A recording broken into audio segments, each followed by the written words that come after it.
Guys আসসালামু আলাইকুম।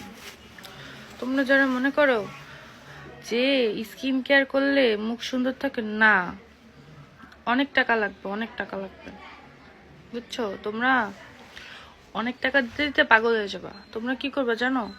এই যে পেঁপে, তারপরে শসা, টমেটো, এইসব খাবা আর দেখবে স্কিন অনেক সুন্দর হয়ে গেছে। দেখছো আমার স্কিন কত সুন্দর? এ দেখো, আমি পুরো এই 1 কাপ পেঁপে খাইছি একটু আগে। এখন হচ্ছে গিয়ে আমি এই দেখো এটা খাচ্ছি। এটা শরীরের জন্য ভালো না, এটা আমার মজা লাগে। এটা হচ্ছে গিয়ে চকোজ, ঠিক আছে? চকোজের সাথে মিল্ক দিয়ে আমি খাচ্ছি এই যে এইভাবে।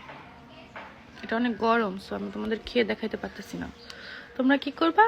প্রতিদিন সবজি খাবা, লাউ শাক খাবা, তারপরে অনেক সবজি খাবা। সবজি খেলেই তোমাদের স্কিন অনেক সুন্দর হয়ে যাবে। তোমরা অনেক মেকআপ করলেও দেখবা তোমাদের মুখে কোনো পিম্পল নাই, বুঝছো?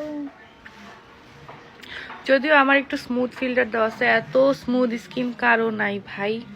সবজির বাগান খেলে এত স্মুথ স্কিন হবে না যেটা এই ফিল্টারটা দেওয়ার পর হয়েছে। বাট আমার স্কিন দেখো